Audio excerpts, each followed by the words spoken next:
የአባ ገብረ ኪዳን መጽሐፍ ነው። እዛ መጽሐፋቸው ላይ ምንድን ነው የሚሉት? መጽሐፈ መነኮሳትን ይጠቅሱና ጸጋ የሚመለሰው በወጣበት በኩል ነው ይላል። እውነት ነው። ስለዚህ እግዚአብሔር ለሰው የሰጠውን ጸጋ በሔዋን በኩል እንደወጣ በሴት በኩል የወጣውን ሀብት ኮመንቱ የምታጠፋላቸው ጥሩ ነው። ቢንዬ ሀሳብ ተሰብስቦ እንዲከታተሉ መንፈሳዊ በሴት በኩል ይመለስ ዘንድ ድንግል ማርያምን ለሔዋን ቤዛነት መረጣት ይላል። ተመልከቱ፣ ድንግል ማርያምን ለሔዋን ቤዛነት መረጣት። ከዛ አባ ጊዮርጊስ ዘጋስጫን ይጠቅሱና ምን ይላሉ? በወደኩበት በኩል ተነሳው፣ በራኩበት በኩል ቀረብኩ። ሞት በሰው በኩል ስለመጣ ትንሣኤ ሙታን በሰው በኩል ሆኗልና ሁሉ በአዳም እንደሚሞቱ እንዲሁም ሁሉ በክርስቶስ ደግሞ ሕያዋን ይሆናሉ። ስለዚህ የሐዋርያቶቹ ትምህርት ንጽጽሩ በሁለቱ አዳም መካከል ነው፣ በፊተኛው አዳም እና ኋለኛ አዳም በተባለው በኢየሱስ። አንድም ቦታ እንግዲህ ከቅድም ጀምሮ የነበራችሁ ሰዎች ስንጠይቅ የነበረው ይሄ ነው። ማርያም ዳግማዊት ሔዋን ተብላለች ወይ አሳዩን ስልነበር አንድም ሰው አላሳየን። ለምን? የለም። ሐዋርያቶቹ የማያውቁት የቀደመችው ቤተክርስቲያን ተመልከቱ። ሐዋርያቶቹ የማያውቁት የቀደመች ቤተክርስቲያን የማታውቀው እመቤታችን ዳግሚት ሔዋን የሚባል ሐዋርያቶቹ የማያውቁትም መጽሐፍ ቅዱስ ላይም የለም፣ የቀደሙት አባቶችም የማያውቁትም ነው የሚለው። ይህም በደንብ ያዙ። የማያውቁት ትምህርት መሆኑን በዚሁ መረዳት እንችላለን። ሲቀጥል አናሎጂ አንድ ላይ ሄዳል ወይ? አይሄድም። ለምሳሌ አዳምና ሔዋን ምንድን ናቸው ግንኙነታቸው? ባልና ሚስት ናቸው። ኢየሱስና ማርያምስ ኮኔክሽኑ ምንድን ነው? አባት እናትና ልጅ ናቸው። አያችሁ፣ አናሎጂ ራሱ አብሮ አይሄድም። አናሎጂ አብሮ አይሄድም። አዳምና ሔዋን ባልና ሚስት፣ ኢየሱስና ማርያም እናትና ልጅ። ስለዚህ አናሎጂ አንድ ላይ እንደማይሄድ በዚሁ መረዳት አለብን። ስለዚህ እነሱ የሚያነሱት ሀሳብ መጽሐፍ ቅዱሳዊም ብቻ ሳይሆን ሎጂካልም አያስኬድም። በአመክንዮ ደረጃ የሚያስኬድ ሀሳብ አለመሆኑን መረዳት እንችላለን። አሁን እዚች ጋር በደንብ ስሙ። ከዚህ ቀጥሎ እንዴት አድርጎ እንደሚናገር ተንኮል ስሙ። በደንብ አክታችሁ ስሙ። እዚህ ጋር ማርያም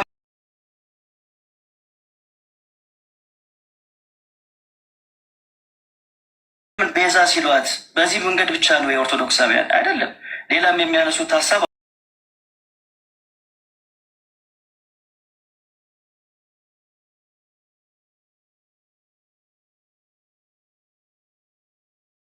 ስልፍናው ቢያሳዝን ስለ ነፍሱ ቤዛ ንጽሕናዬን ተመልከት።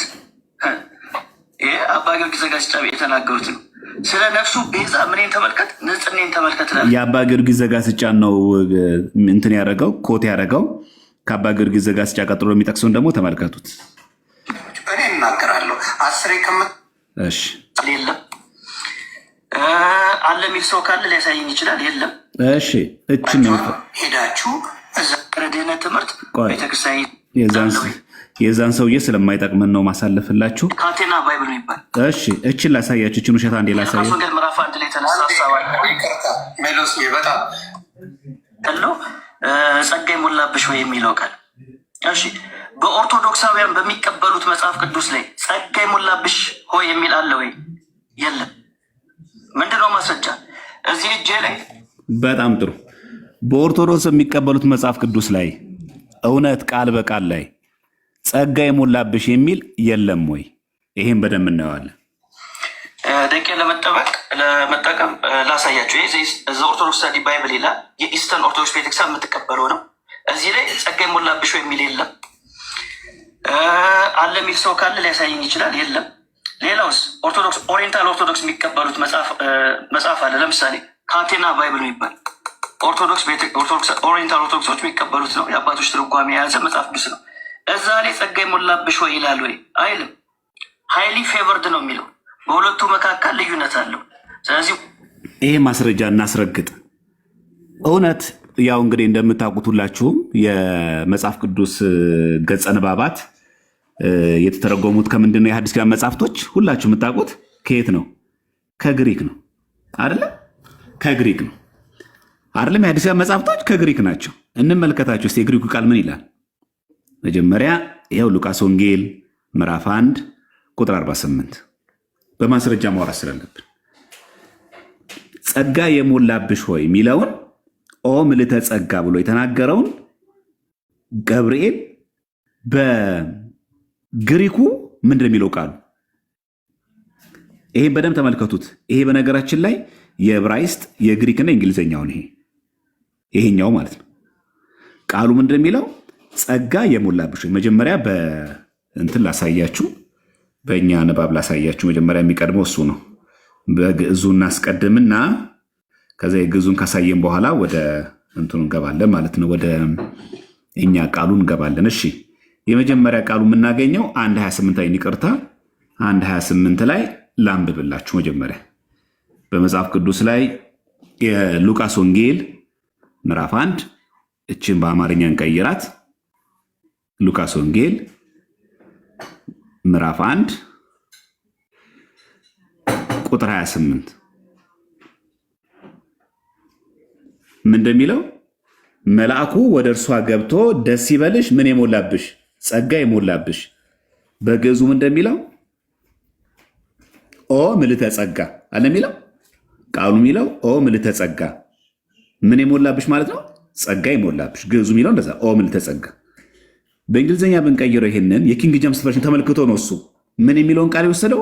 ሃይሊ ምን ፋቨርድ የሚለው አይመሸወድ። ይሄ እኮ የኪንግ ጀምስ ቨርዥን ነው። የግሪኩም እንደሚለው ያው የግሪኩን ላሳያችሁ በማስረጃ ስለሆነ ማለት ነው። ይሄው ይሄ ቃል ሌላ አፕሊኬሽን እንዳይመስላችሁ ላሳያችሁ። ሂብሪው ግሪክ ኢንተርናሽናል ባይብል ነው። ይሄ 1:28 ላይ እንመልከት ገብተን ሉቃስ ወንጌል ይሄው ምዕራፍ 1 ቁጥር ስንት? 28 ምን ይላል እዚህ ጋር?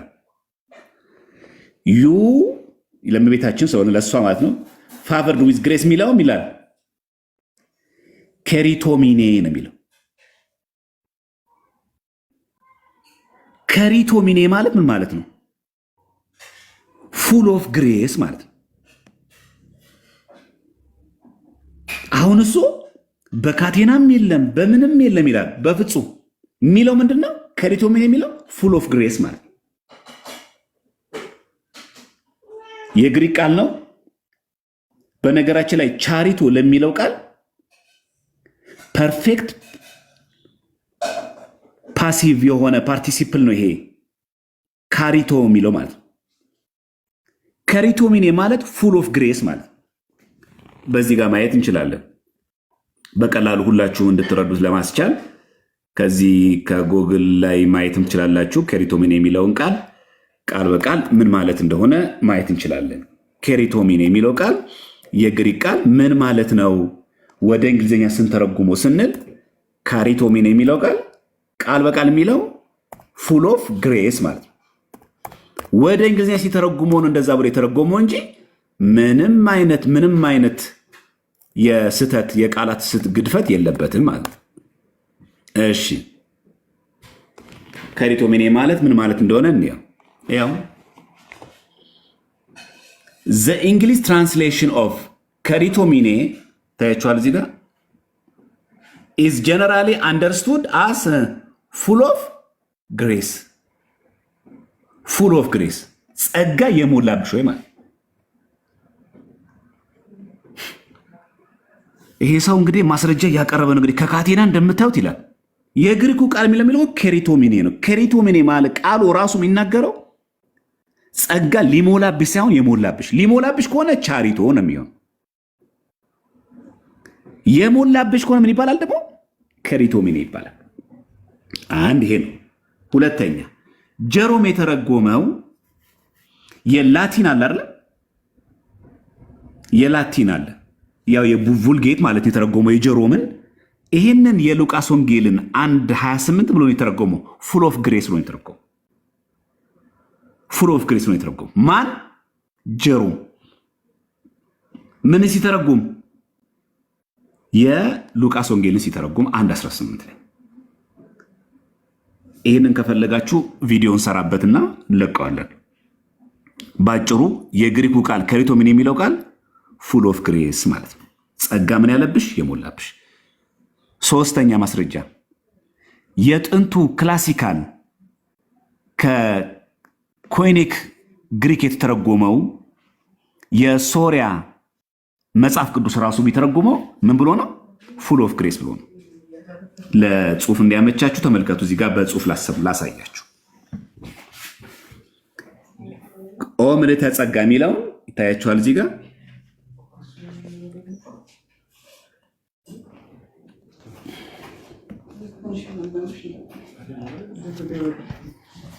ተመልከቱ። እዚህ ጋር ኦ ምልዕተ ጸጋ ምን ማለት ነው? ፉል ኦፍ ግሬስ። ትራንስሌትስ ምን ተብሎ ይተረጎማል? ከሪቶሚኔ ብሎ ይተረጎማል። ምንድነው የከሪቶሚኔ የሚለው ቃል? ፐርፌክት ፓሲቭ ፓርቲሲፕል ነው። የማን? የቻሪቶ። ቻሪቶ ማለት ምን ማለት ነው? ቱ ጊቭ ግሬስ፣ ጸጋን ሊሞላብሽ ማለት ነው። ገና ሊሰጥ ነው። ይሄ ግን የተሰጠ ነው። የግሪኩ የሚለው ቻሪቶ አይደለም የሚለው ከሪቶሚኔ ነው የሚለው ጸጋ የሞላብሽ ማለት። የግዕዛችን እንደሚለው ኦ ምልዕተ ጸጋ ነው የሚለው። አንድ ይሄ ነው። ሁለተኛ vulgate ላቲን ቨርዥን ኦፍ ባይብል ማለት ነው። ጀሮም የተረጎመ ብሎ የተረጎመው የvulgate ላሳያችሁ ምን እንደሚል ማለት ነው። የክሪቶሚኔን የvulgate ምን እንደሚለው አቬ ግራሻ ፕሌና ይላል። ምን ማለት ነው? ሄሊ ፉል ኦፍ ግሬስ ማለት የvulgate። እሺ የሶሪያ ጥንቱ መጽሐፍ ቅዱስ ፒሺቶ ይባላል። የፒሺቶም ብሎ የሚተረጉመው ፉል ኦፍ ግሬስ ብሎ ይተረጉማል። ስለዚህ እመቤታችን ቅድስት ድንግል ማርያም ጸጋ የሞላብሽ የሚለው ቃሉ የሚናገረው ቻሪቶ ብሎ ሳይሆን ፉል ኦፍ ግሬስ የሆነውን ቃል ነው የሚናገረው ማለት ነው። እንዳው እንትኑ ከፈለጋችሁ ለመተርጎም ወደ ቃላት ግራሽያ ፕሌኔ እቹትና ጀሮምኖችን የተረጎማት ሚኒንጓን ስንቀይራት እንዲህ ትላለች። የጀሮምን ትርጓሜ ላሳያችሁ። እሺ ይኸው አቬ ግራሻ ፕሌኔ ይላል። ይሄ ማለት ትራንስሌት ምን ተብሎ የሚተረጎመው ሆይ ማለት ነው። ሄል ማለት ፉል ኦፍ ግሬስ ጸጋ የሞላብሽ ሆይ ነው የሚለው። ስለዚህ ይሄ ሰው በካቴናም የለም በእንትንም የለም ጸጋ የሞላብሽ የሚያሳየን ሰው ካለ ይሄ እኮ በጣም ቀላል ነገር ነው ክርስቲያኖች። ይሄ እኮ አወዛጋቢ አይደለም። ይሄ አሁን ዕብራይስጥ አለው የሚገርማችሁ ከላይ ግሪክ አለው። ምንድን ነው የሚለው እዚህ ጋር ዩ ፋቨር ዊዝ ግሬስ የሚለው ቃል ምንድን ነው የሚለው? ከሪቶሚና አይልም እዚህ ጋር ከላይ።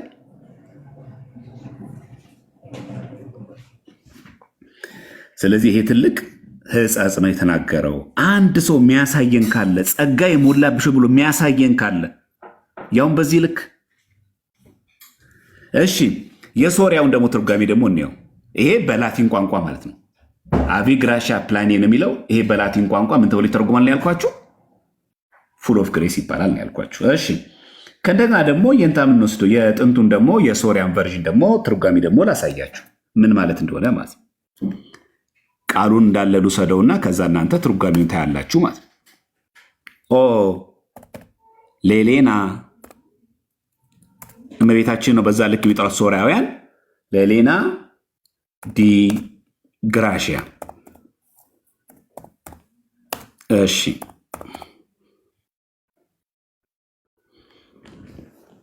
ተመልከቱ። ይኸው ምን ማለት ነው ይላል? ፉል ኦፍ ግሬስ ምን ማለት ነው? ጸጋ የሞላብሽ።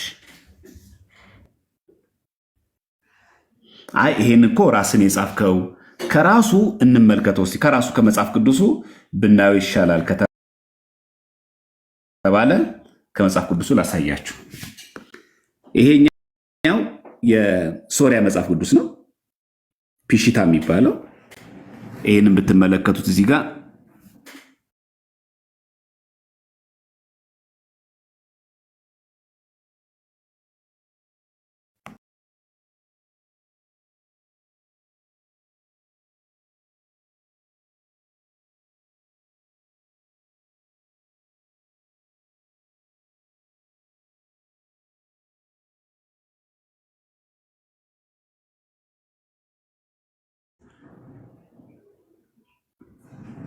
እሺ ይሄው አዲስ ኪዳን ነው።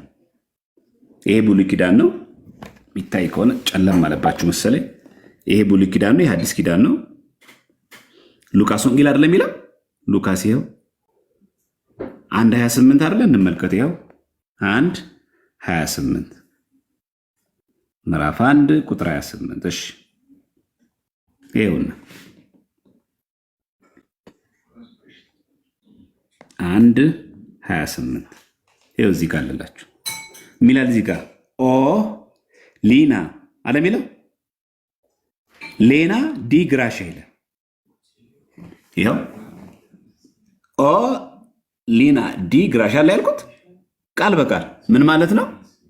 ፉል ኦፍ ግሬስ ጸጋ የሞላብሽ።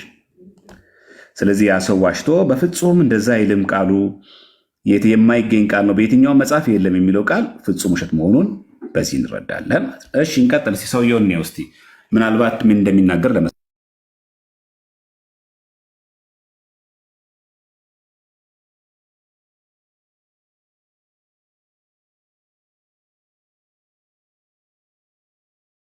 ፈጠን እያልኩ ላሳያችሁ። ሁለተኛ በጣም የዋሸው የአባ ታድሮስ ማላቲንን ጠቅሶ በጣም በውሸት ሲናገር ነበር። የአባ ታድሮስ ማላቲንን ጠቅሶ ቃሉ የሚናገረው ሴት የሚለው ቃል ቤተክርስቲያንን ነው እንጂ የሚገልጸው በፍጹም ከቤተክርስቲያን ውጭ ሌላ ትርጉም የለውም የሚል ትርጉም ሲሰጥ ነበር። እስቲ ይህንን ሰው ደግሞ እስቲ ከሰራ እንመልከት። ይህንንም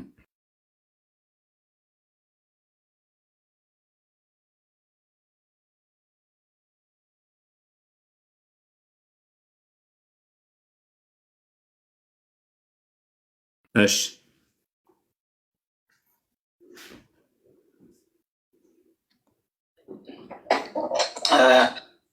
እጁ አብሮ አይሄድም። አዳም ሔዋን ባልቀውም ሌላው የሉቃስ ወንጌል ምዕራፍ 1 ላይ የተነሳ ሀሳብ ሜሎስ በጣም ይችላል የለም። ሌላውስ ኦርቶዶክስ ኦሪየንታል ኦርቶዶክስ የሚቀበሉት መጽሐፍ አለ። ለምሳሌ ካቴና ባይብል የሚባል ኦሪየንታል ኦርቶዶክሶች የሚቀበሉት ነው። የአባቶች ትርጓሜ የያዘ መጽሐፍ ቅዱስ ነው። እዛ ላይ ጸጋ የሞላብሽ ወይ ይላል ወይ አይልም። ሃይሊ ፌቨርድ ነው የሚለው። በሁለቱ መካከል ልዩነት አለው። እስቲ ሁላችሁም መልሱ። ሃይሊ ፌቨርድ ነው የሚለው ሰው እንዴት በኪንግ ጀምስ ቨርዥን ብቻ አይቶ እነሱ አይደለም እንዴ የሐዲስ ኪዳን መጽሐፍ የተጻፈው በግሪክ ነው፣ የግሪኩ 8 ሮሜ 8:34 የሚለው የሚማልደው ነው ብለው የሚጠቅሱት እነሱ አይደሉ? ለምን እዚህ ጋር የግሪኩን ለምን አያዩትም? አይታችኋል። እኛ ስንጠቅሰው ሮሜ 8:34 የግሪኩን አልተመለከታችሁ ይሉናል ማለት ነው። ለዛ ነው የጠቀስኩት ይሄንን። እሺ እንቀጥል። መቅደም ይችላል። እኔ ደቂቃ ለመጠቀም እዚህ ላይ የለም የሉቃስ ወንጌል ማለት ነው። እሺ ጸጋ የሞላብሽ ወይ የሚለውን ከኦርቶዶክሳውያን ላሳያችሁ ትርጓሜ። ለምሳሌ አቡነ ጳውሎስ የኢትዮጵያ ኦርቶዶክስ ቤተክርስቲያን ፓትርያርክ የነበሩት ተመልከቱ። ከየት እንደሚጠቅስ ተመልከቱ። እዚህ ጋር በደንብ ይዋት። ከየት እንደሚጠቅስ ተመልከቱ። የተረጎሙት ሀሳብ የሚለውን ላሳያችሁ። ይኸው እዚህ ጋር ይታያችኋል። እውነትና ንጋት የሚል መጽሐፍ። እውነትና ንጋት የማን ነው ታውቃላችሁ? የአባ ሰረቀ እኮ ነው። የተወገዘ መናፍቅ እኮ ነው። አቤት ግን እኛ በጣም የሚገርመው እንዳልክ ዘነበ ኮመንት ላይ ምን ብሎ ይሰጣል? አቤት ሜሎስ እሳት ይለዋል። ሰው ግን ጤነኛ አይደለም ወይ? አትሊስት እንኳን ብለዋል እኮ አቡነ ጳውሎስ መጠቀስ ያለበት ከመናፍቅ ነው። ይሄው ከላይ ተመልከቱ፣ መጽሐፉን ይታያችኋል። እዚህ ጋር እውነትና ንጋት ሲጀመር የማን ነው እኮ? የአባ ሰረቀ እኮ ነው።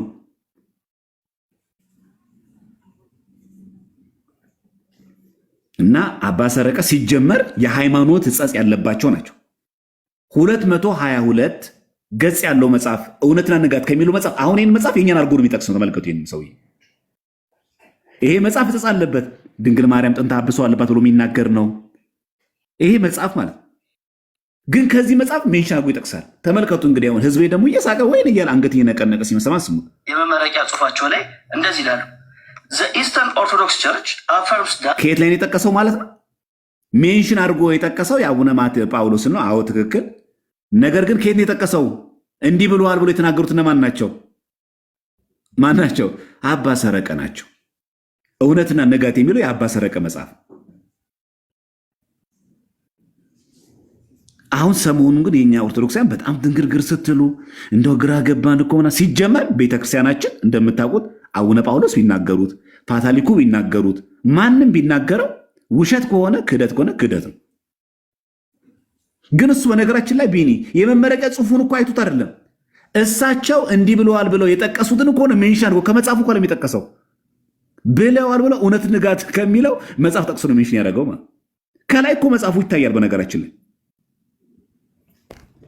The unique position of the Virgin Mary as Theotokos was not due to her own አዳዳ ለምንድን ነው ባት አንድ የመጨረሻ ደግሞ ላሳያችሁ ዘፍጥረት ምዕራፍ 3ን በተመለከተ እዚህ ጋር ሁለተኛው የአቡነ ጳውሎስን እመለስበታለሁ።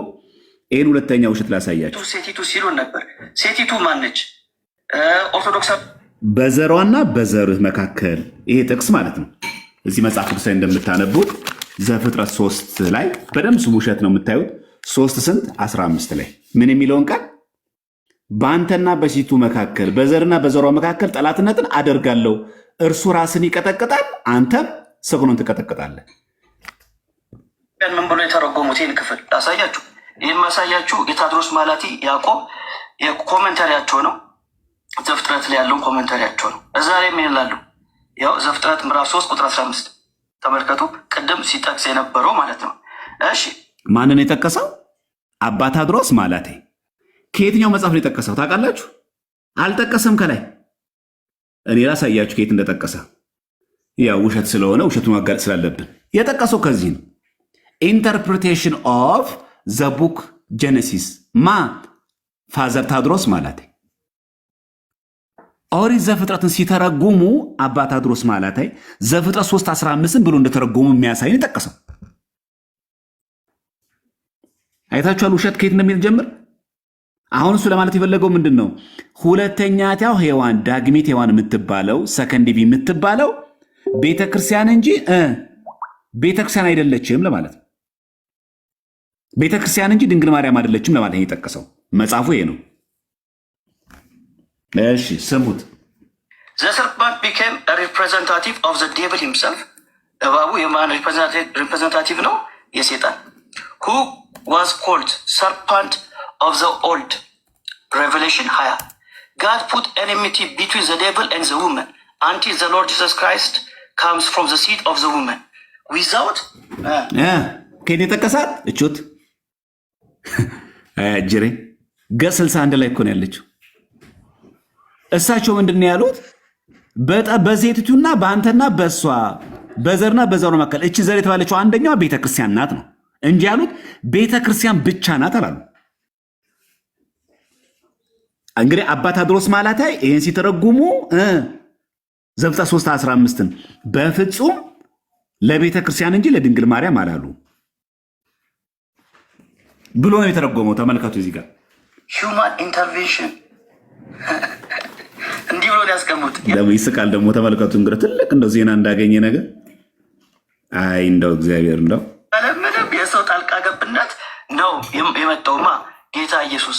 ታዲያ ስለማን ነው የሚያወራው የክፍል ስንል ይኸው ዳግማዊት ሔዋን የምትባለው ማን ነች? ተመልከቱ። ዌን ዘ ቸርች ዘ ኒው ኢቭ ይኸው ከራሳቸው አባቶች ጋር ዌን ዘ ቸርች ዘ ኒው ኢቭ ቤተክርስቲያን ምን ትባላለች? ዘ ኒው ኢቭ ትባላለች። ኢቭ የተባለችው እንግዲህ ሔዋን ናት። ቤተክርስቲያን ምን ትባላለች ነው ያለው? ዘ ኒው ኢቭ ትባላለች። ይኸው አዎ። ግን እዚህ ጋር ቤተክርስቲያን አዲሲቷ ሔዋን ስትባል ብሎ እዚህ ጋር ሲገልጹ እሳቸው አዲሲቷ የምትባለው ቤተክርስቲያን ብቻ ናት ብለዋል። ዌን ዘ ቸርች ዘ ኒው ኢቭ አሎን የሚል ነገር አለ ወይ ደግሞ ኦንሊ የሚል ነገር አለ? ውሸት። አሁን ላሳየ ቢኒ አባ ታድሮስ ማላቴ እራሳችሁ ሜታችንን ኒው ኢቭ ያሉበትን ደግሞ ላሳየ ማስረጃ። አባ ታድሮስ ማላቴ ደግሞ ይህንን ደግሞ እናየዋለን ማለት ነው። ይኸው ተመልከቱ ደግሞ አባ ታድሮስ ማላቴ ይኸው ዘ ቡክ ኦፍ ምን ጆን ማን ፋዘር ታድሮስ ማላቴ ተመልከቱ። እሺ እሳቸውን ደግሞ ኒው ኢቪ ማን ብሎ እንደሚጠሩ ደግሞ እኒ በማስረጃ ስለሆነ ማየት ያለብን ማለት እሺ ኒው ኢቪ የተባለችው ማናት? እዚህ ጋር እናያታለን። 2-3 ማስረጃዎችን አቀርብላችሁና ከዛ ታያላችሁ ማለት ነው። እሺ ሺ ኢዝ ቃውን ከላይ የሚጀምረው ኢት ኢዝ ትሩ ዛት ዘ ሆሊ ቨርጂን ሜሪ ዋዝ ዜርፎር ሂዝ ፈርስት ሚራክል። የመጀመሪያውን ተአምር ያደረገው የት ነው? በቃና ዘገሊላ አይደለ? ከዛስ ሺ ኢዝ ዘ ኒው ኢቭ። እመቤታችን ምንድናት አለ? ዳግሚት ሔዋን። ምን ብሎ ጠቀሰ እሱ? አባት ታድሮስ ማለት እንኳን አላሉትም አለ። የቷን ጠቅሶ ነው? እችን አይቶ እኮ ነው። እችን ኦሪት ዘፍጥረት ነው አይቶ። እሳቸው ትርጓሜ ኦሪት ዘፍጥረት ከሆነ መተንተን ያለባቸው ስለ ኦሪት ዘፍጥረት ነው። ስለዚህ ኦሪት ዘፍጥረት ሲተረጉሙ እችኛዋ በዘርና በዘር የተባለችው አንዷ ቤተክርስቲያን ናት አሉ እንጂ ቤተክርስቲያን ብቻ ተብሎ ነው የሚተረጉሙ አላሉ። ታይቷል ጥፋቱ። ቤተክርስቲያን ብቻ ነው የምትባለው ብሎ አልተረጎሙ እሳቸው። እሱ ከየት ነው የወሰደው? ከኦሪት ዘፍጥረት ከዚህኛው አንድምታ ወሰደው፣ ከዚህ ተረጎመ። ይኸው ስለዚያችሁ ረጋ ብሎ ማንበብ ምን ያክል እንደሚጠቅም ይኸው። እሺ አባ ታድሮስ ማለት ያሉበታል። ይኸው ሺ ኢዝ ዘ ኒው ኢቪ ሁ አኮምፓይንስ ዘ ሰከንድ አዳም። እመቤታችን ምንድን ናት? ዳግሚት ሔዋን። ውሸት ነው አይደለም? አሁን ይሄ ውሸት ነው። ልክ አሁን ምን ብሎ አቀረበሱ? የእናንተ መጽሐፍ እንኳን አባ ታድሮስ ማለት የግብፅ ሲጀመር የግብፅ አባት ናቸው። አባ ታድሮስ ማለት ያላሉትን አስመስሎ አቀረበ። ሰው ትንሽ እንኳን አያነብም? ትንሽ ከፍ ብሎ እንኳን እችን አያይም? አባ ታድሮስ ማለት የዮሐንስ ወንጌልን ሲተረጉሙ የመጀመሪያው ተአምር በቃና ዘገሊላ ሲደረግ እመቤታችን ምንድን ያሏት? ሁለተኛይቷ ሔዋን ሰከንድ ኢቪን ያሏት። ይሄው አባ ታድሮስ ማለት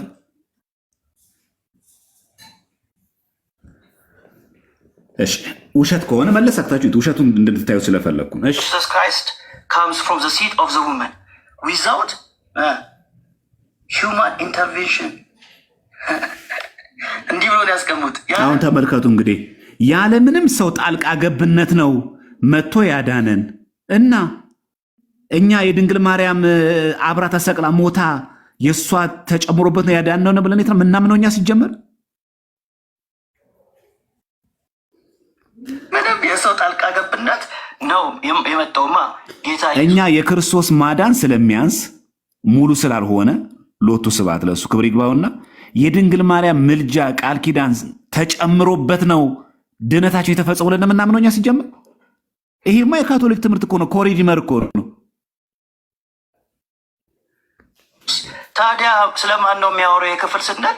ይኸው ዳግማዊት ሔዋን የምትባለው ማን ነች? ተመልከቱ። ዌን ዘ ቸርች ዘ ኒው ኢቭ። ይኸው ከራሳቸው አባቶች ጋር። ስለዚህ የዚህ ሰው መልስ ምንድን ነው ማለት ነው? ውሸት የማይጠግብ ሰው ማለት ነው። ይኸው አየን ማለት ነው። አዎ ቤተ ክርስቲያን ምን ብለዋታል? ወይን ዘ ቸርች ይኸው እዚህ ጋር ምን ብለው? ዘ ኒው ኢቪ ዳግሚት ሔዋን ብለዋታል። አዎ ግን ቤተ ክርስቲያን ዳግሚት ሔዋን ብለው ሲተረጉሙ ግን ድንግል ማርያም አትባልም ብለዋል አላሉ። ይኸው በዚሁ መጽሐፋቸው የዮሐንስ ወንጌልን ሲተረጉሙ ምን አሉ? ሺ ኢዝ ዘ ኒው ኢቪ።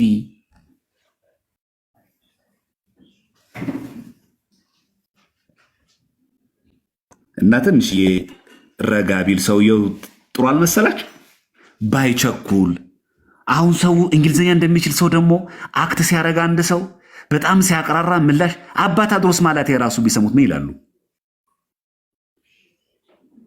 እሺ ለምን ይመስላችኋል አባ ታድሮስ ማለት ላይ የተለጠፉት? አባ ታድሮስ ማለት የስንት ዓመተ ምህረት ሰው ናቸው? አሁን ደግሞ ወደ ዓመተ ምህረት ደግሞ እስቲ እናምጣው። የስንት ዓመተ ምህረት ሰው ናቸው? አባ ታድሮስ ማለት ፋዘር ታድሮስ ማለት ላሳያችሁ። ዴት ኦፍ በርዝ። እሺ የስንት ዓመተ ምህረት ሰው ናቸው? ማርች 16 1937 ሰው የ19ኛው መቶ ክፍለ ዘመን አባ ታድሮስን እንደው ምንጫዊ ብሎ ይጠቅሳል። ከእኛ ጋር ሲከራከሩ የመጀመሪያው ክፍለ ዘመን አባት ብሎ ይጠቅስሉናል። እሺ በቀጥታ ደግሞ ልምጣ። ውሸቱን እስከዚህ ከሰማችሁ ምንፍቅና ይህን አክል ካሰማችሁ ለነገ እሑድ አጥቢያ ዛሬ እንደዚህ ምንፍቅና ማሰማት የለብኝም። እንደው ሲሆን መስማት የነበረባችሁ ቅዳሴ ነበር። ግን እንደው ግድ ሲሆን ደግሞ መስማትና ማወቅ ስላለብን ያን ማስረጃ ደግሞ እኔ በሚገባ ላሳያችሁ ማለት ነው። ምን ያክል ሰት እንደሆነ ለማሳየት ያክል ማለት አሁን እሱ የጠቀሰው በጣም ትልቅ ማስረጃ ሆኖ የቀረበለት የማን ነው?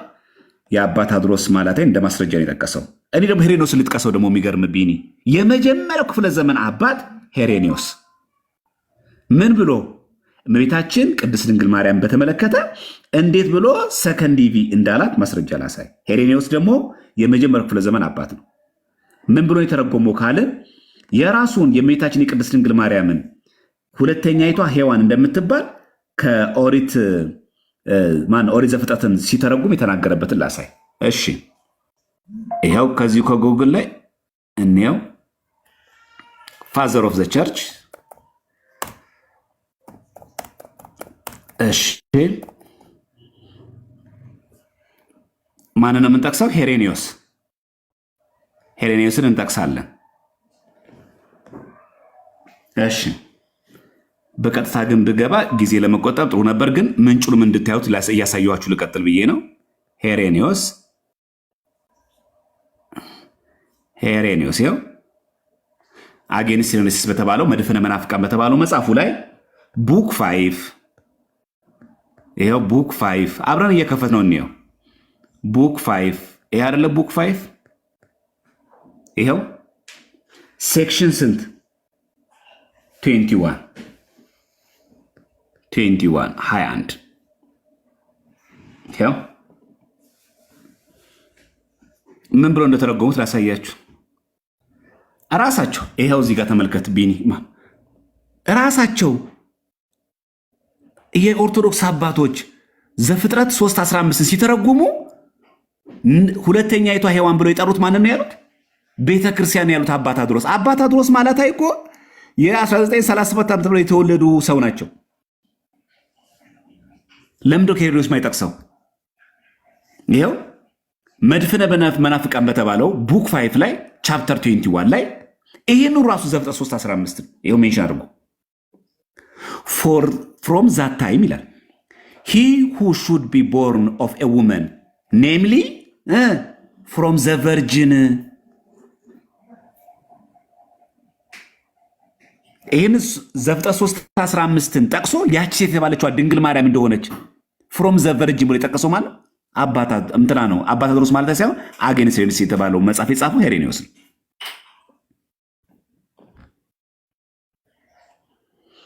ታዲያ ለማስረጃ የመጀመሪያው ክፍለ ዘመን አባት ነው የሚጠቀሰው ወይስ የአሁኑ ዘመን መጠቀሻ? ሁለተኛ አባ ታድሮስ ማለት ሲጀመር ከመነሻው ራሳቸው ድንግል ማርያም ሁለተኛይቷ ሔዋን ኒው ኢቪ ሰከንድ ኢቪ አትባልም ብለዋል። አይታል ቢኒ የጠቀሰው ከኦሪት ዘፍጥረት ትርጓሜያቸው ራቅ ብሎ እንኳን የሐዲስ ኪዳን እንኳን ከዮሐንስ ወንጌል አልጠቀሰም። እሺ ወደዛ ምንሄድ? የቀደምት አባቶቻችን ዘፍጥረት 3:15 ምን የሚለውን ጥቅስ እንዳትረሱ። ዘፍጥረት 3:15 የሚለውን ምን የሚለውን ነው? በአንተና በሴቲቱ መካከል በዘርና በዘሯ መካከል ጠላትነትን አድርጋለሁ፣ እርሱም ራሱን ይቀጠቅጣል፣ አንተም ሰኮነውን ትቀጠቅጣለህ ብሎ የተረጎመ አባቴ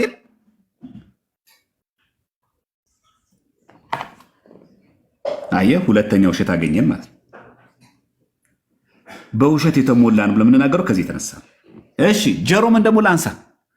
የጀሮም ደግሞ ከባድ ነው። ይሄ ምን ያደርጉት እንደሆነ ደግሞ እናያለን። ይሄው ጀሮም የተባለ አባት ሌተር 22 ላይ እንመልከት። ሌተር 22 ላይ ይኸው እዚህ ጋር ሌተር 22 ላይ ቁጥር 21 ላይ እንዲህ ብሎ ይተናገራል። ቁጥር 21 ላይ ጀሮም የተናገረው ልጥቀስ። እሺ ቁጥር 21 ላይ ጀሮም ሌተር 22 ያዙ በደንብ። ቁጥር 21 ላይ እንዴት እመቤታችን ቅድስት ድንግል ማርያምን እና ሔዋን እንዳናጸር ተመልከቱ። ታያችኋል። እዚህ ጋር ማርክ ላድርጋትና ሚላል ይሄ ዴዝ ኬም ስሩ ኢቪ ሞት በሔዋን ምክንያት መጣ but life has come through Mary. ማን የተናገረው ይሄን? መሪጌታ ናቸው የኔ ያወሩት።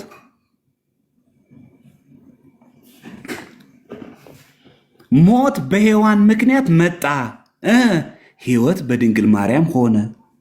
ይኸው ጄሮም ሌተር 22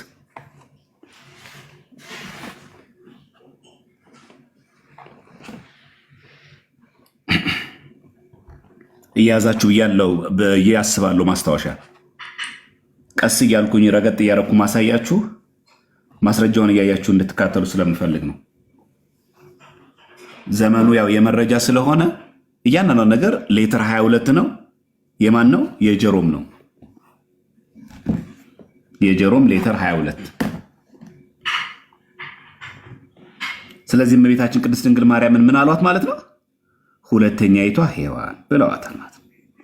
ስለዚህ አባ ቴዎድሮስ ማለት ያልጠቀሷትም በደንብ ጠቅሰዋታል። በደንብ ነው የጠቀሳት ማለት።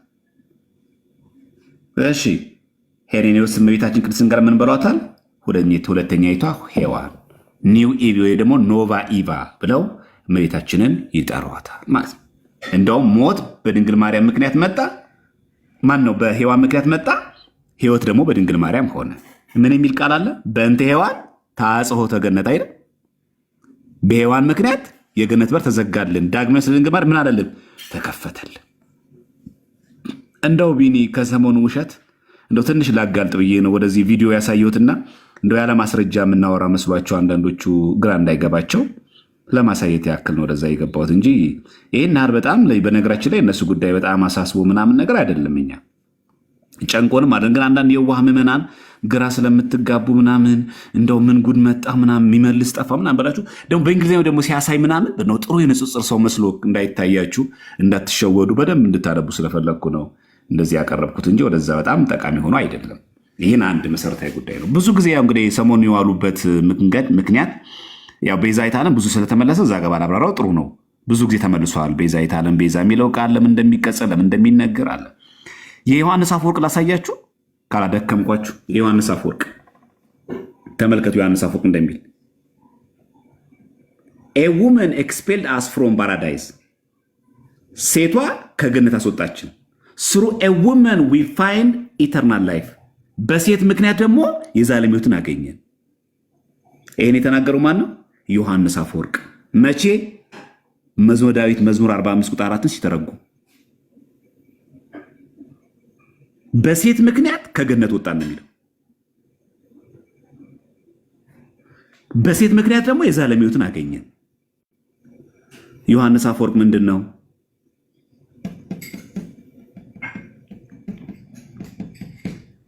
አንብቡ። ኦርቶዶክሳውያን እባካችሁን በደንብ አንብቡ። የቀደምት አባቶች እንደዚህ አይሉም ለሚሉ ሰዎች ማስረጃ አቅርቡ። ደግሞ ከነምንጩ ዮሐንስ አፈወርቅ የቱ ጋር ነው የተናገሩት ስትባሉ ከነምንጩ ማሳየት አለባችሁ። ከነምንጭ በሴት ምክንያት እኛ ከገነት ወጣን፣ በሴት ምክንያት ደግሞ ወዴት ገባን? የዘላለም ሕይወት። እንደውም ጭራሽ የሚናገር እኮ through a woman we find eternal life ነው የሚለው።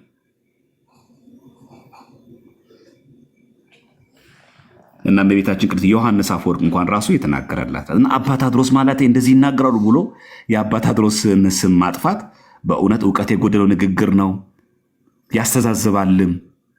እንዲህ ብሎ የተረጎመ አባት የለም ብለው ሄሬኔዎስን ቁጭ አድርጋ አባ ቴዎድሮስ ላይ የሮጥከው እውነትን ፍለጋ ሳይሆን ክህደት ነበረ። ስለዚህ ይኸው እመቤታችን ቅድስት ድንግል ማርያም ትባላለች። ሁለተኛ ምን ላይ ነው የተናገሩት?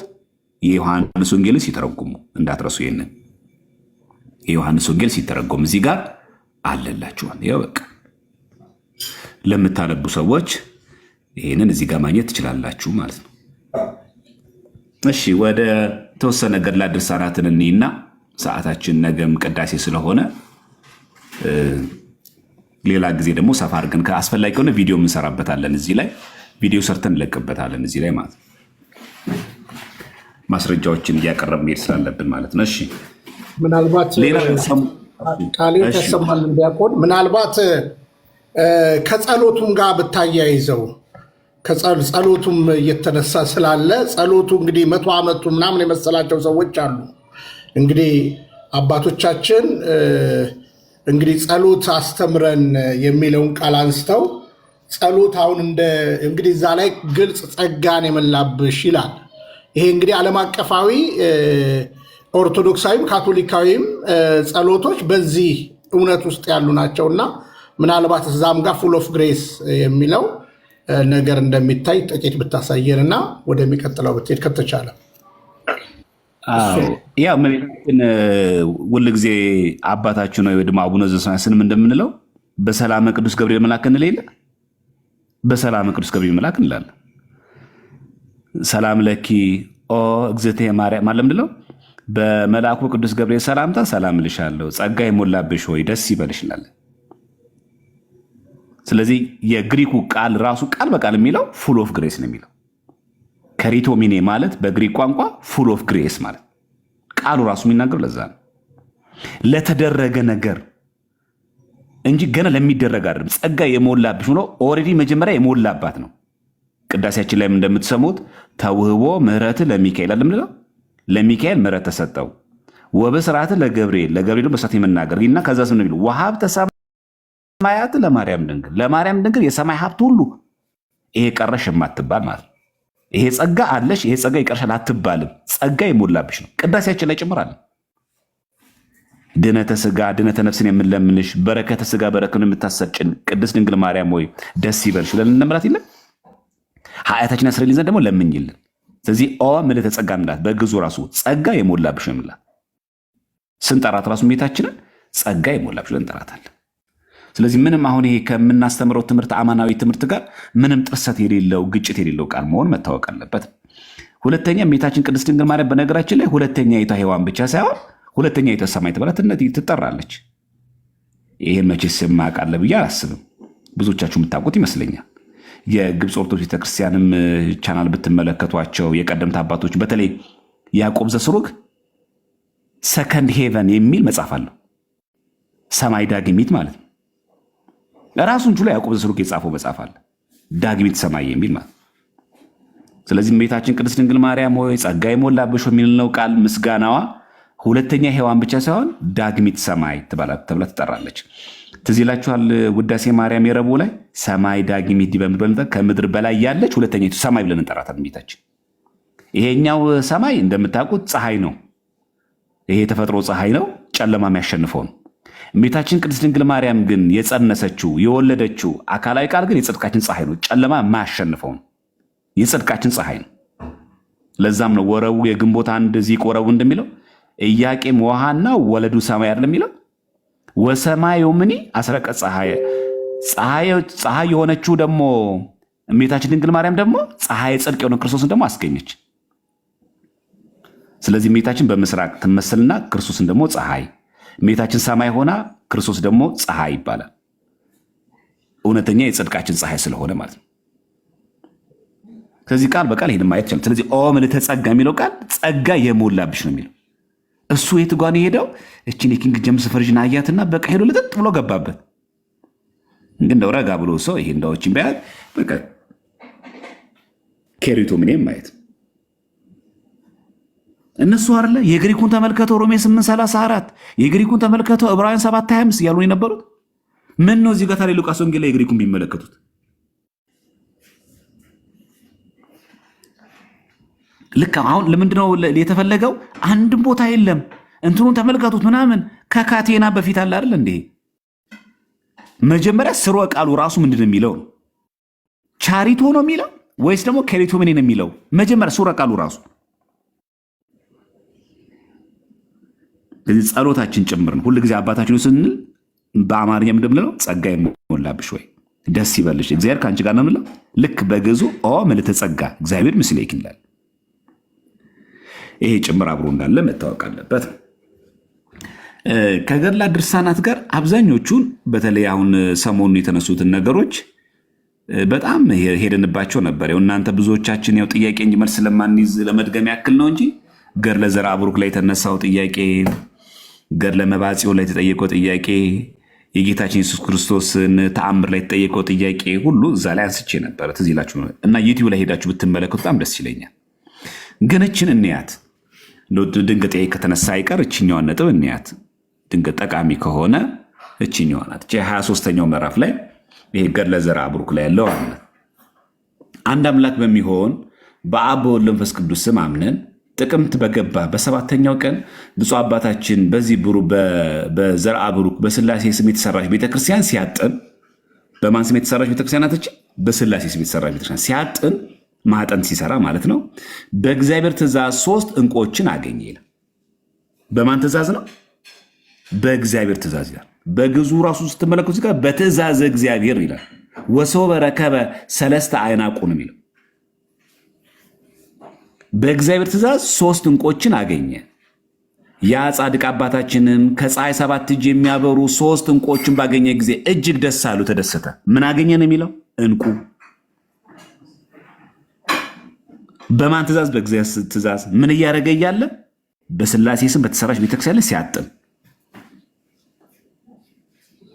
እሺ፣ ባገኛቸው ጊዜ አንስቶ ዋጣቸው።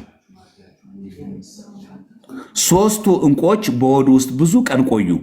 በእነሱ ብርሃን መላ፣ አካሉን ብርሃን አደረጉት። ምኖቹ? 3ቱ ዕንቁዎች።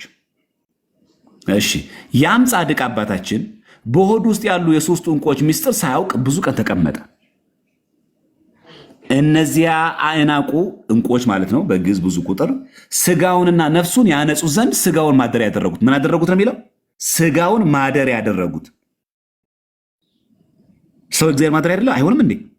እናንተ የእግዚአብሔር ማደሪያዎች አይደላችሁ አይልም መጽሐፍ ቅዱስ? እናንተ የእግዚአብሔር ቤተ መቅደስ አይደላችሁ ማለት እኮ እናንተ የእግዚአብሔር ቤተ ማደሪያዎች አይደላችሁ ማለት ነው። ከዚህም በኋላ በብዙ ቀን የ3ቱ ዕንቁዎች ምስጢር ተገለጠለት። ምን ሆነ? እኚህ የዋጣቸው ዕንቁዎች በዕንቁዎች ተመሰሉ እንጂ ዕንቁዎቹ እንዳልሆኑ አወቀ።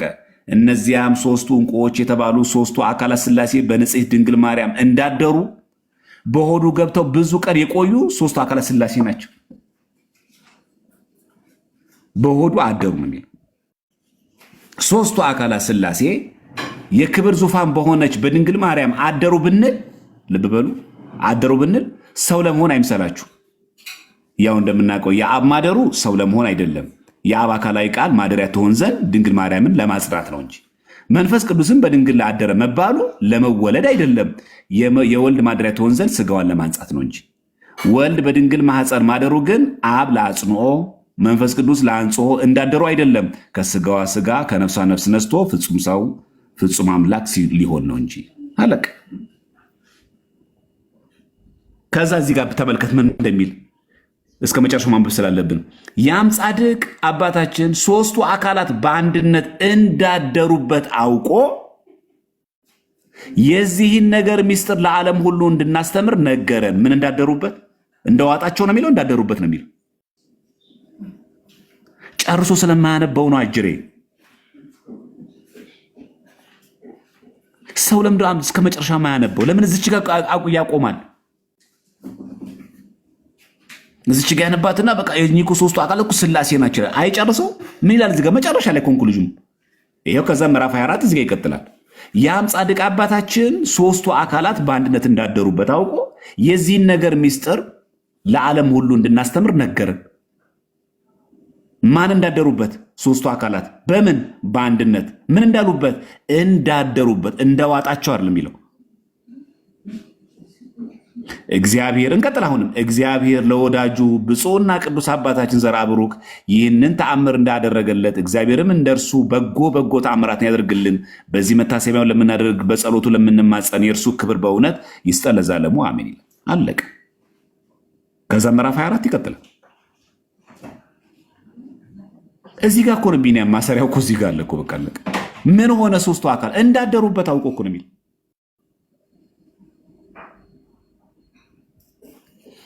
እና ትንሽ ብታነቡ እኛ ኦርቶዶክሳውያን ራሱ ብታነቡ ጥሩ ነው። ያው ለምን መሰላችሁ እዚህ ነገር ላይ የሚወሸቁት? እንደምታውቁት በመጽሐፍ ቅዱስ መከራከር አይችሉም ማለት ነው። ያለው አማራጭ ምንድን ነው? በግላት በድርሳናት ውስጥ ገብቶ እንደው እንከን መስሎ የሚታያቸውን ነገር እያቀረቡ ኦርቶዶክሳውያንን ማደናገርና በዛ ጽድቅ ከተገኘ በዛ የሚገኝ እንደው ፕሮቴስታንት ካለ ለማጽናት ተመልከቱ። የኦርቶዶክስ ጉድ እያለ ይወጣል ማለት እንዴ።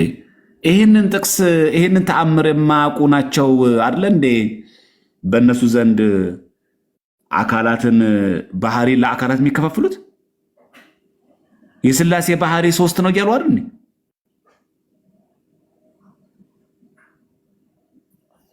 መጀመሪያ ሥላሴ ዋጡ ከማለቱ በፊት መጀመሪያ የሥላሴ ትምህርት እናንተ ይግባችሁ። የሥላሴ ምስጢር ትርጓሜ ሳይዋጥላችሁ ሥላሴን ዋጡ ብላችሁ ዘርአ ብሩክን ትከሳላችሁ። መጀመሪያ የሥላሴ ምስጢር መጀመሪያ ይዋጥላችሁ እንጂ መጀመሪያ ከመነሻው። ይሄ ትልቁ አንድ መሰረታዊ ችግር ታያላችሁ ማለት ነው። እና እባካችሁን እኔ ለኦርቶዶክስ ያምለው ቪዲዮ አለ የተሰራ በተደጋጋሚ ጥያቄው ስለሚጠየቅ እኛም እንዳንደክምባችሁ በተቻላችሁ መጠን እንደዚህ ብታረጉ እመክራለሁ። በተቻላችሁ መጠን በቃ እዩትና ድንገት ግራ የሚገባችሁ ነገር ካለ ጠይቁ። እዛው ላይ ገድሉ ላይ በደንብ አይታችሁ ከዛ በኋላ ያልገባችሁ ነገር ካለ አሁን ይሄን በነገራችን ላይ ቢኒ አይተዋል፣ ዩቲዩብ ላይ ተለቋል አለ እና ግን ያ ብዙዎቻችሁ ስለማታነቡ ትልቅ ችግር ሆነብን። እሱ ማለት ትልቁ ችግር እሱ ነው። በቃ ስለማታነቡ እንጂ በጣም ብዙ ጊዜ ምላሽ ተሰጥቶበታል። እንድታነቡም ብዙ ጊዜ እኛ ጋር ምክር ይሰጣል፣ ግን እኛ አናነብም፣ ቪዲዮንም አናየውም እንጂ በጣም በዚህ በኩል ቪዲዮን በዘርአ ብሩክ ላይም በመባል ሲጾሩም ሰርቻለሁ። እሺ ሌላኛው ዘርአ ብሩክ ላይ ጣቱን አጠባቸው የሚላለ እና ይሄ እንዴት ነው የሚታየው ምናምን ነገር እና ይሄንንም እዛው እንትኑ ላይ ለቀነዋል ላያችሁ ሰዎች ማለት ነው። በግሩፕ ላይ ፖስትቸው ነበረ እና ብታዩት ደስ ይለኝ ነበረ። ገለዘ መባጽዮን ላይ የሰራሁት አለ ቪዲዮ እና እዛ ላይ 1-2 ጥቅሶችን ብቻ ላሳይና ከዛ በቃለሁ ማለት ነው። ታምረ ኢየሱስ ላይም ደግሞ ጌታችን በሕፃንነቱ ሰውን ገደለ ምናምን ሎቱ ስብሐት ለእሱ ክብር ይግባውና ሰው ገድሏል ምናምን ብሎ ለማጣቀሻ ምናምን ሲሞክሩ ነበረ። 1-2 ሰዎች ሲሳለቁም አይቻለሁ እና ይሄ ማለት ሰው መግደል የሚያበረታታ ነው እና ይሄ ጥቅስ እንዴት ከመጽሐፍ ቅዱስ ጋር ክርስቶስ እንዴት ሰው ይገላል የሚል ነው። ይህንም በአንድ ጥቅስ ልፍታውና ከዛ በኋላ እናንተ ተቀጥሎ ይህንንም ቪዲዮ ስለሰራሁበት ብታዩት በጣም ቆንጆ ለምላሽ እንዲሁም ማለት ነው። እሺ የሚታይ ከሆነ አንዴ እንትን ላሳይ። እሺ ይሄ ጥቅስ ነው።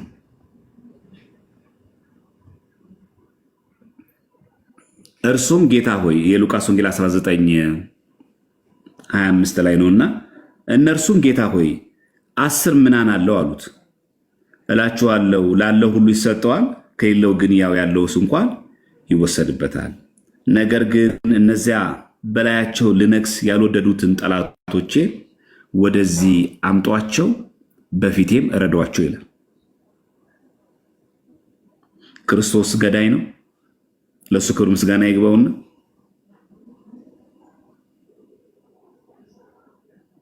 በፊቴ እረዷቸው ነው የሚለው።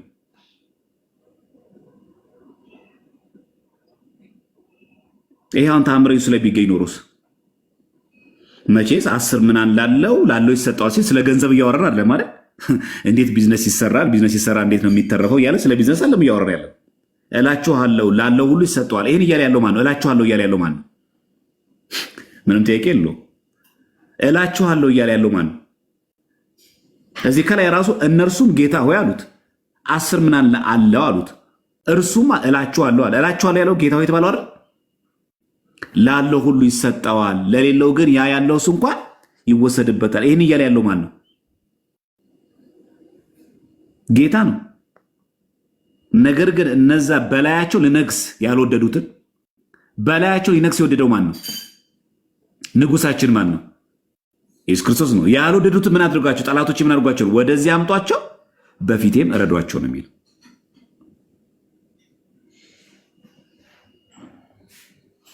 እና እንደው አንዳንዴ እንደዚህ አይነት ነገሮችን እንኳን በዚህ ልክ ወርደን ባናወራ ጥሩ ነበረ።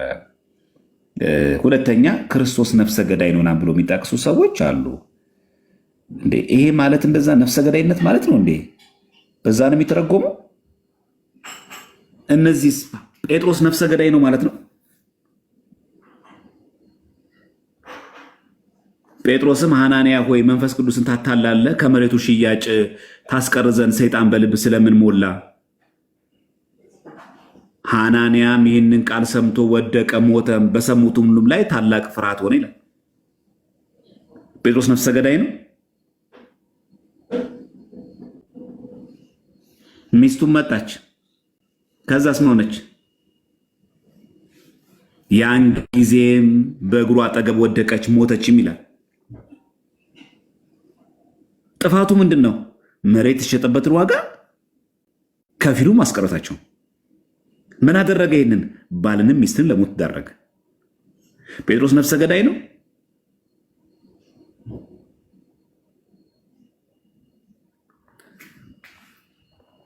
እንደው ትንሽ እነዚህ አይነት ሰዎች ጤናማ ናቸው ወይ እንድንል ያደርገናል። ሐናንያ ሞቷል። ይኸው አይተናል የሐዋርያት ሥራ ምዕራፍ 5 ላይ። ኢቭን ራሱ ደግሞ ሚስቱን ባለቤቱን ደግሞ ሞታለች። ስለዚህ ይሄ ስለሚል በቃ ይኸው አብራ እንደዚህ ስለሚል ሆነ ማለት ነው አይደለም። እሺ ይሄ ጥቅስስ ቆላስይስ 3:5 ላይ እንግዲህ በምድር ያሉትን ብልቶቻችሁን ግደሉ ይላል። ያ ማለት ሀፍረተ ሥጋችሁን ቁረጡ እያለ ነው። ግደሉ እኮ ነው የሚለው።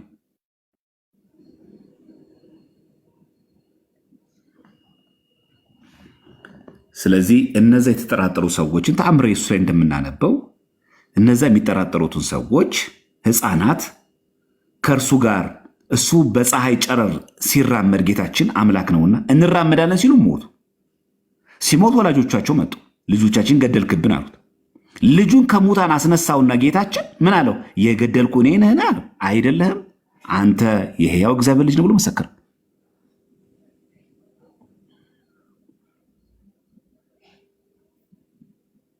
እና ይሄ ምንም ከገዳይነት ጋር አይገናኝም። በፍጹም አይደለም፣ በፍጹም። እንደውም እኮ ቢኒ ለማውራት ከተፈለገ እኮ ሕፃናትን ገደለ ከተባለ እኮ በክርስቶስ ምክንያት ከ2 ዓመት በታች ሕፃናትን ሲያስገድል ሄሮድስ ትዝ ይላል። ያ ሁሉ ሕፃናት ጌታችን አስገደለ። ምን ብሎ ሊተረጉሙት ነው ይህንን ቃል ታዲያ? ሄሮድስን የገደላቸው ሄሮድስ የገደላቸው ግን ማንም ፍለጋ ነው? ኢየሱስ ክርስቶስን ፍለጋ ነው። እንዲህ ሊያድነን መጥቶ ለምንድን ነው የሁሉ ሕፃናትን ደም ክርስቶስ ዝም ብሎ የተቀበለው? እነዚህ ግን 144,000 የተባሉት ግን ሰማዕታት ናቸው እንጂ ይህ ሁሉ ሕፃናት አስገድለ እንዳለ አለ እኮ ወንጌል ላይም እኮ አለ። በብሉይ ኪዳን የምንጥቀስ እስቲ ኤልሳ መላጣ ሲሆኑ የነበሩት ሕፃናት ምን ሆኑ? ድብ መጥቶ በላቸውና ገደላቸው። ኤልሳ ነፍሰ ገዳይ ነው? ኤልሳ ጻድቅ ነው ወይስ ነፍሰ ገዳይ ነው? ሕፃናት ናቸው፣ አያውቁም። መላጣን ያሉት መላጣ ብለው ስለተናገሩት ምን ሆነ? ሁላችን እንደምናውቀው ተገደሉ። ሕፃናቶቹ ሞቱ። በምን? ድብ ወጥቶ ገደላቸው። እነዚህን ሕፃናት ማለት ነው። ምን ብሎ ነው የሰደቡት? ግን ስድብ ቀላል ስድብ ነው። አሁን እኛም ብናስበው ውይቻው ምን አላትና ምንላት ማለት ነው። ግን አይደለም። ለልጆቹም ለማንም የሚመጣው ግን ሞት ነው። አንተ ራሰ በረሃ ውጣ ምናምን ያሉት ማለት ነው። እስቲ እናንብባት። ቃሏ እንደዚህ ነው የምትለው። ከዚያም ወደ ቤተል ወጣ። በመንገድም ሲወጣ ብላቴኖች ከከተማይቱ ወጥተው አንተ መላጣ ውጣ፣ አንተ መላጣ ውጣ ብለው አፌዙበት። ማ ላይ? ኤልሳ ላይ። ዞር ብሎ አያቸው፣ በእግዚአብሔር ስም ረገማቸው።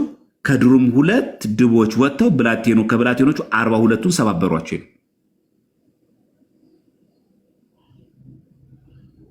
ኤልሳ ነፍሰ ገዳይ ነው?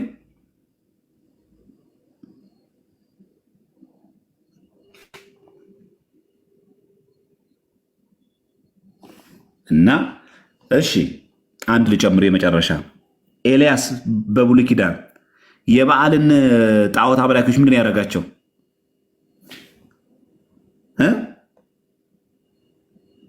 አሳረዳቸው አይደል? ማስረጃ ላቀርብ። እሺ አንደኛ ነገሥት 16:40 ኤልያስም ከበዓል ነቢያት አንድ ሰው እንዳያመልጥ ያዙ አላቸው። ያዟቸውም። ኤልያስም ወደ ቂሶን ወንዝ ወስዶ በዚያ አሳረዳቸው። ኤልያስ ነፍሰ ገዳይ ነው። የት ነው ያለው ኤልያስ? ዛሬ በመቃብር እኮ አይደለም ያለው፣ በብሔር ሕያዋን ነው ያለው። እቺ አሁን ቢንያም አስባታል። ገድል ላይ ብትጻፍ ኖሮ ገድል ላይ ቢጻፍ እንዲህ ተብሎ ተክለ ሃይማኖትም ጣዖት አምላኪዎችን በሙሉ አንድ ሰው እንዳያመልጥ ያዙ አሏቸው። ከዛም ያዘዛቸውን እነዛን አቡነ ተክለ ሃይማኖት ወደ ወንዝ ወስደው በዚያ አሳርዷቸው ቢባል ኖሮ። ግን መጽሐፍ ቅዱስ ነው አሳርዳቸው እኮ ነው የሚለው። በነገር ገደላቸውም እንኳን አሳርዳቸው ነው የሚለው። ኤልያስ የት ነው ያለው? በአውሎ ነፋስ ተወስዶ በብሔረ ሕያዋን ነው ያለው። ከጻድቃን ጎን ነው ያለው። ዋጣው እንግዲህ ውረዳት ትለውን እንግዲህ እና እንደዚህ አይነት ጉዳዮችን እንደው መናፍቃን ባታነዝ ያስተዛዝባል። በእውነት እንደዚህ አይነት ነገሮችን ያስተዛዝባል። እናንተንም ግምት ውስጥ ይከታል። እንደው ምን ሆነው ነው እንደው መጽሐፍ ቅዱስ አያውቁም ያሰኛል። መርጋት ያስፈልጋል። አንድ ቅዱስ የሆነ ነፍሰ ገደል ባዩ ቁጥር ይሄ እኮ ሞት ነው ምናምን ብሎ ወደ ትችት ከሚሄደው ፊት መጀመሪያ እንደው ብትረጋጉ መልካም ነው። ችግር የለውም። አሁን እናንተ ያው እንደው ከተገኘ ኦርቶዶክስ የምትጠቃበት መንገድ ከተገኘ ትንሽ የእንትናም ጉዳይ ስላለች የደምረው የእሱ መምጣትም ትንሽ ስለሚያናድ እንደው ድንገት በዚህ ለማካካስ ፈልጋችሁ ከሆነ እንደው በዚህ አሯሩጦ የሆነች ነገር እንደው ክሬዲት ለመውሰድ ከሆነ እንደዚህ አይደረግም። በእውነት ያሳፍራል። እጅግን በጣም አሳዛኝ ነው በእውነት። ሰውም ደግሞ ይታዘበናል። በነገራችን ላይ ውሸት ስናወራ ሰውም ይታዘበናል። እሺ ስለ መጥባት ደግሞ አንድ ብቻ ጥቅስ ላቅርብና ላብቃ። መጥባት የሚለው ቃል፣ ጦት የሚለው ቃል፣ ጣት የሚለው ቃል በቁሙ ነው የሚተረጎመው። እስቲ ከትንቢተ ኢሳይያስ ውስጥ ትንቢተ ኢሳይያስ 66 ምዕራፍ 66 ማለት ነው ቁጥር 12 እግዚአብሔርም እንዲህ ይላልና እነሆ ሰላምን እንደ ወንዝ የአሕዛብንም ክብር እንደሚጎር ፈሳሽ እመልስላታለሁ ከዚያም ትጠባላችሁ ይላል። ትታጠባላችሁ እኮ አለ የሚለው ትጠባላችሁ ነው የሚለው። ወንዝ ይጠባል?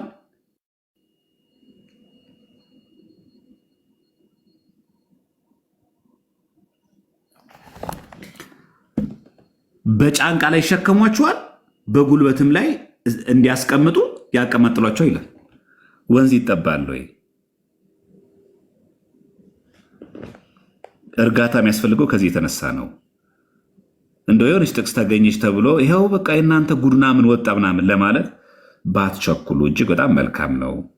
ያው ዘመኑ የፉክክር ስለሆነ ትንሽ ይከብዳል። እሺ በቀጥታ ደግሞ ልጥቀስ። ቢኒ ኢሳይያስ 66 11 ላይ ትጠቡ ዘንድ ከማጽናናቷም ጡት ትጠግቡ ዘንድ እጅግ ጠጥታችሁ በክብሯ ሙላት ደስ ይላችሁ ዘንድ ይላል። ምኑ ዘንድ ይላል? ትጠቡ ዘንድ ነው የሚለው። ይኸው እዚህ ጋር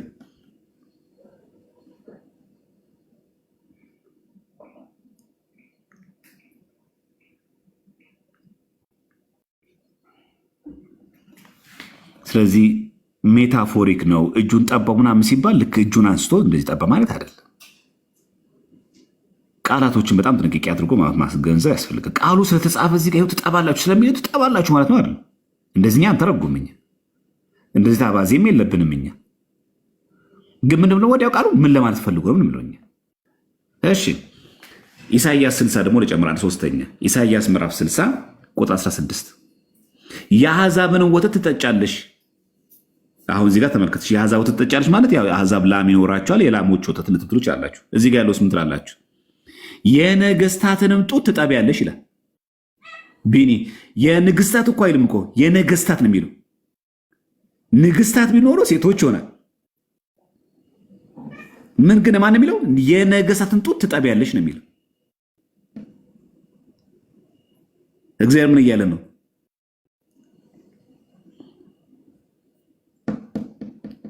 እኔም እግዚአብሔር የያዕቆብ ኃያል መድኃኒትና ታዳጊሽ እንደሆንኩ ታውቂያለሽ ነው የሚለው። ቃል በቃል እንደዛ ነው የሚለው።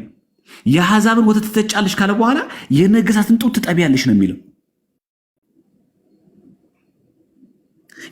እንደው የሴቶች ነገስታት እነዚህ ንግስት አሉ አይደለም ሴቶች የእሷ ምን የሴቶች ነው እንደኮ ይባላል እኮ የነገስታትንም ጡት ጠቢያለሽ ነው የሚለው ጡት ነው የሚለው ለዛው ገንጥሉታ ይሄንን ኢሳይያስ 60 16 ጸረ ወንጌል በሉታ ይሄንንም ብቻውን ገድለ መባብ ጾለ ብታገኙ ይሄው ተመልከቱ ጭራሽ የነገስታት ጡት የሚያስጠባ